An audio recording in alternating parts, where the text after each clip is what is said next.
tetap menyampaikan program-program yang disampaikan oleh pemerintah itu adalah program yang benar-benar untuk uh, membangun SDM dan mengantisipasi penyebaran virus secara global. Jadi alhamdulillah kalau yang sekarang kita kan sudah merasakan sendiri di saat new normal ini kita sudah tidak dilakukan macam-macam lagi. PSBB tidak lagi, penggunaan masker kita tetap menggunakan seperti itu. Jadi perubahan di new normal ini banyak seperti itu. Jadi penggunaan masker, kebersihan kita, cuci tangan setelah melakukan aktivitas. Jadi harapan Bu Bidan tadi, harapan kita semua itu kawan-kawan yang langsung ke lapangan, harapannya bisa menyampaikan kepada masyarakat bahwa isu-isu hal-hal seperti itu adalah bukan efek dari indikasi dari virus, bukan apa namanya, vaksinasi. vaksin seperti itu. Jadi harapannya seperti itu. Nah, begitupun kalau kegiatan KB keluarga berencana pun ada juga efek sampingnya. Ada yang jadi sepersekian persen dari efek samping itu seperti itu yang terjadi. Yang kemarin di Manjunto Jaya itu ada yang hamil pendarahan, yang KB, tapi alhamdulillah kawan-kawan kader membackup semua, menyampaikan kepada masyarakat. Jadi masyarakat open juga. Jadi setelah penyampaian dari kawan-kawan seperti itu, diberikan konseling, diberikan informasi bahwa efek setiap obat alat KB atau obat-obat lain itu pasti ada efek sampingnya. Yang namanya barang dimasukkan ke tubuh ada penolakan seperti itu. Suntik juga rasa semut kata orang memang ada sakitnya seperti itu. Itulah penolakannya seperti itu. Ada penolakan seperti itu. Kalau makan pun sendiri, makan kan benda asing. Kalau kita makan itu kan ada terasa di perut, kenyang seperti itu.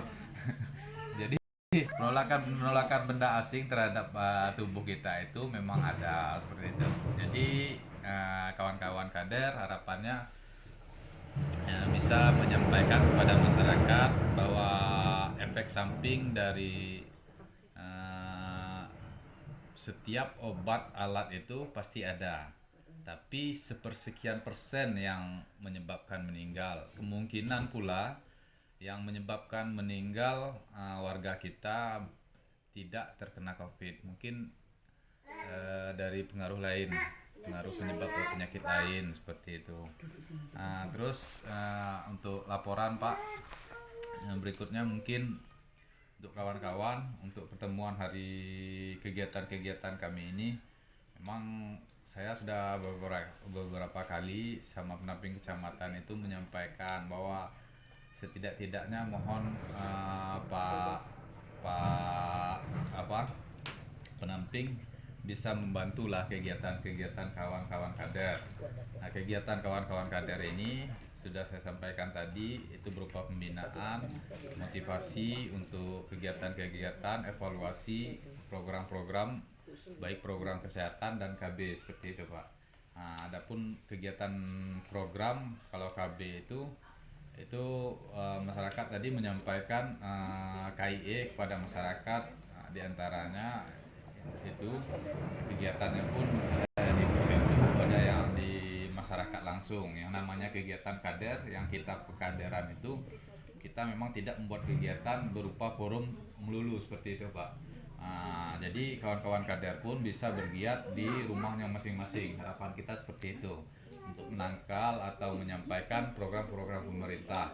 Terus ada kegiatan kawan-kawan kader itu pendataan. Yang namanya pendataan itu dilakukan per tahun dan per 5 tahun kalau sekarang ini.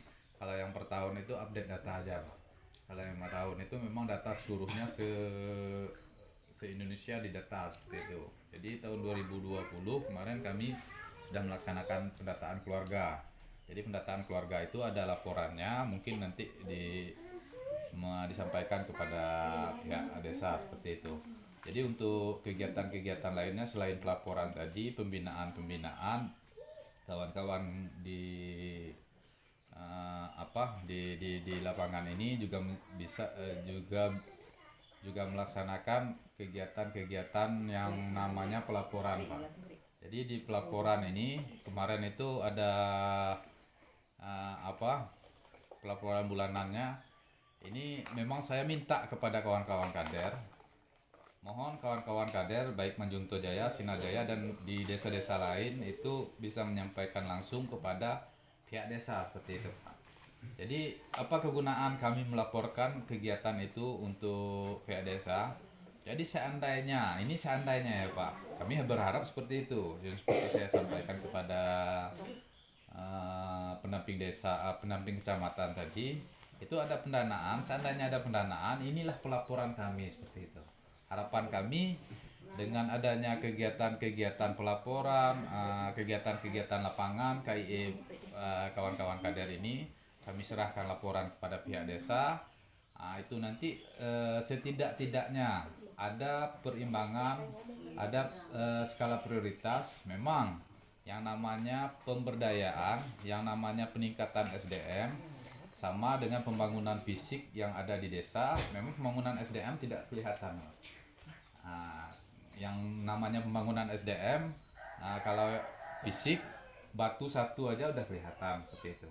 Tapi kalau yang namanya SDM, seperti kawan-kawan tadi ada berita miring, itu bisa ditangkal. Kita bisa memanfaatkan kawan-kawan kader, baik kader Posyandu atau kader KB, untuk menangkal isu-isu miring tadi. Itulah kegiatan-kegiatan kawan-kawan tadi.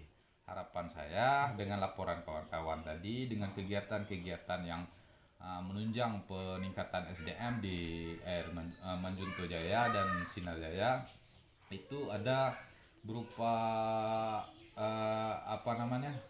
setidak-tidaknya ada umpan baliknya dari pihak desa.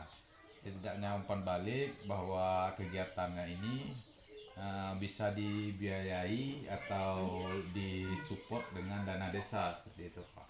Harapan kami terakhir-terakhirnya seperti itu, Pak. Karena kawan-kawan ini, Pak, banyak yang merasa diabaikan, bukan dia anak tirikan, anak kandung dah. Masa diabaikan begitu, Pak. Diabaikan oleh pihak desa bahwa mereka kan merasa bergiat juga.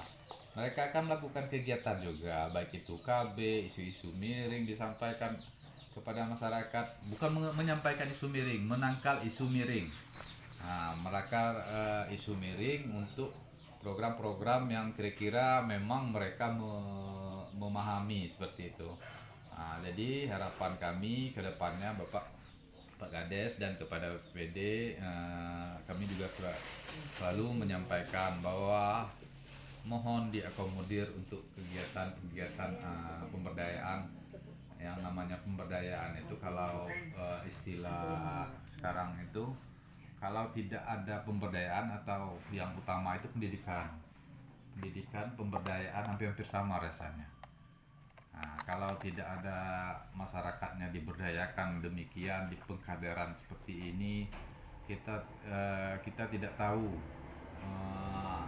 mau menyampaikan ke per orang, rasanya satu desa itu nggak bakal cukup waktu kita.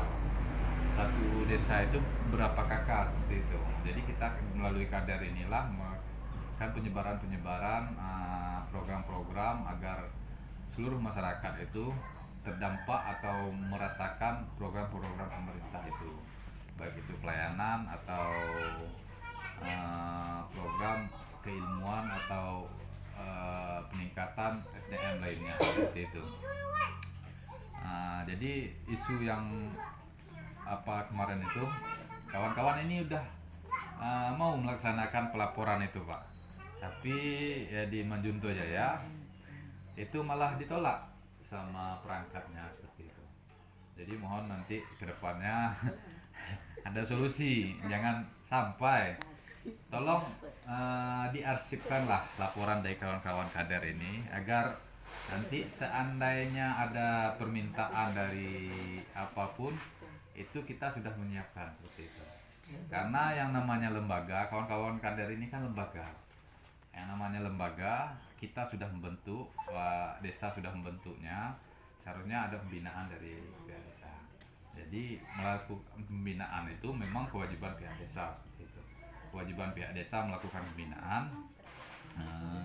Kalau ada dananya, alhamdulillah. Kalau nggak ada, alhamdulillah dulu. Biar ada. Diusahakan. Kalau nggak ada usaha, kalau nggak ada Jadi kelembagaan kawan-kawan kader ini, harapan saya sebagai pembina, harapan kami Bu Bidan mungkin sebagai pembina, janganlah dipisah-pisahkan seperti itu. Mungkin ada kelembagaan lain, pemuda pun itu kelembagaan di desa. Karang Taruna pun ada kelembagaannya di desa. Kelompok tani pun itu bisa kita manfaatkan seperti itu. Mereka yang ada kelompok-kelompok seperti kawan-kawan kader, kelompok tani, pemuda, Risma, itulah yang kita berdayakan seperti itu. Jadi dalam pemberdayaan ini harapan saya seperti tadi, kalau ada bisa memang diperbolehkan untuk didanai baik kegiatan yang seperti ini sekarang ataupun kegiatan-kegiatan lain yang disampaikan oleh kawan-kawan kader, itu bisa diakomodir oleh pihak desa. Mungkin itu untuk saat ini. Mungkin nanti di sesi diskusi kita bisa berdiskusi dengan berpikiran lapang, bermuka jernih untuk mencari solusi atau jalan keluar dari keadaan-keadaan. Mungkin bisa Bapak sampaikan nanti keadaan-keadaan yang bisa menghambat atau bisa meningkatkan program-program KB di lapangan di Desa Manjunto Jaya dan Desa Sinajaya. Lebih dan kurang saya mohon maaf. Wabillahi taufiq wal hidayah. Wassalamualaikum warahmatullahi wabarakatuh. Terima kasih kepada Bapak Perlap KB dari Kecamatan Manjunto. Untuk selanjutnya ada kata sambutan dari kepala desa ataupun yang mewakilinya. Waktu dan tempat saya persilakan. Izin buka masker, Pak. Ya. Assalamualaikum warahmatullahi wabarakatuh. Waalaikumsalam warahmatullahi wabarakatuh. Salam sejahtera bagi pemeluk agama dan Islam. Bapak Ibu yang saya hormati, pertama-tama di sini saya sampaikan ucapan terima kasih yang sebesar-besarnya atas undangan dari kader SUB-KB yang kebetulan hari ini mengadakan acara atau pembinaan di rumah salah satu kader SUB-KB. Sebenarnya hari ini saya kebetulan ada acara, cuman mengingat saya sendiri sebenarnya juga pengen langsung ketemu dengan pengen ikut langsung mengikuti kegiatan SUB-KB, maka saya prioritaskan dulu kegiatan pada hari ini. Selanjutnya begini, saya mengucapkan terima kasih juga yang sebesar-besarnya kepada para kader atas semangatnya. Memang saya apresiasi. Mungkin saya akui juga bahwasanya penganggaran untuk lembaga SUB-KB ini sangat minim ya. Tapi kalau saya pantau, tetapi dengan minimnya anggaran tersebut, para kader ini tetap bersemangat. Jadi saya sangat antusias sekali. Di sini untuk menghadapi vaksin kedepannya, untuk menghadapi isu-isu yang berkembang di masyarakat ini, tentu saja pemerintah desa, baik bidan desa atau tenaga kesehatan di desa, itu tidak mungkin bisa bergerak sendiri tanpa adanya dukungan daripada kader. Maka harapan kami ini, kader ini ujung tombak ketika kita dihadapkan pada isu-isu miring yang memang itu adalah hoax, karena tipikal warga kita itu lebih cenderung cepat menerima isu-isu yang miring ketimbang isu-isu yang positif. Jadi sudah menjadi kewajiban kita, menjadi tugas kita dan kader untuk meluruskan dan menangkal isu-isu yang beredar tersebut. Karena di sini saya selaku perangkat desa, saya mengalami sendiri vaksin. Vaksin kalau bagi saya memang tidak ada dampaknya. Saya mengalami sehat, bahkan ketika saya divaksin, efeknya itu cuma lapar dan ngantuk. Kemudian setelah itu badan menjadi fit, dan ketika saya terserang flu beda dengan ketika waktu saya sebelum divaksin. Kalau sebelum divaksin itu saya demam flu itu bisa sampai seminggu, tapi setelah divaksin ini 2 hari 3 hari sudah sehat kembali. Itu yang saya alami sendiri. Cuman kalau kita ceritakan itu kepada orang, tentu dia mungkin penerimaannya itu mungkin cuma dibuat-buat. Tapi kalau ketika yang kita sampaikan isu miring, udah langsung cepat beredar. Nah, itulah tipikal masyarakat di tempat kita. Dan kita harus siap menghadapi hal-hal seperti itu. Selanjutnya untuk kegiatan-kegiatan kader ini, saya kaget tadi ketika Pak Mul menyatakan kalau ada perangkat desa yang menolak laporan. Padahal kalau saya sendiri selalu mengharapkan adanya laporan itu, karena itu memang betul sebagai bentuk umpan balik ketika desa menganggarkan untuk kegiatan, ya setidaknya harus ada laporan. Mungkin nanti bisa diklarifikasi, mungkin bisa disampaikan kembali laporan itu kepada saya atau kepada yang lain.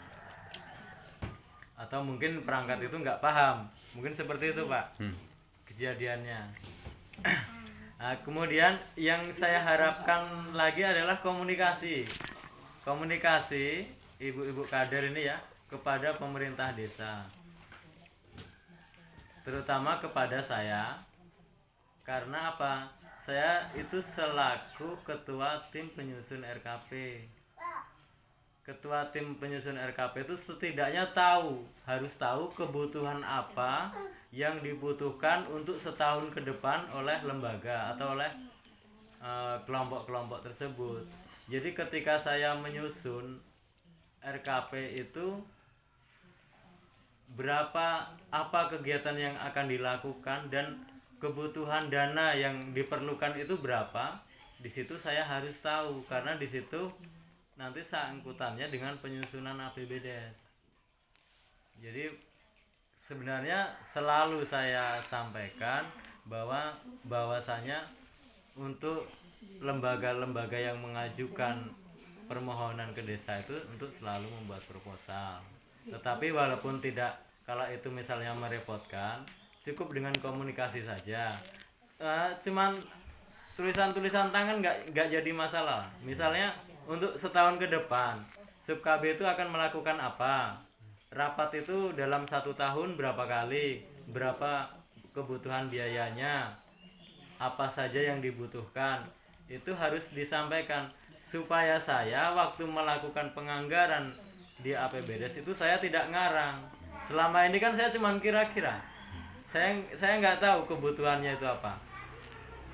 Ya saya kira-kira pada umumnya lembaga itu kayak gitu, ya udah saya masukkan kayak gitu. Dan kebetulan sekali tahun 2021 ini memang semua lembaga itu mengalami penurunan pembiayaan karena pendapatan kita dari pusat memang mengalami. Cuman seandainya itu ada rekapan usulan dari lembaga, itu seandainya saya menyesuaikan pun mungkin penurunannya tidak terlalu jauh. Terus yang diharapkan lembaga dengan yang saya masukkan ke dalam APBDes itu perbedaannya tidak terlalu signifikan.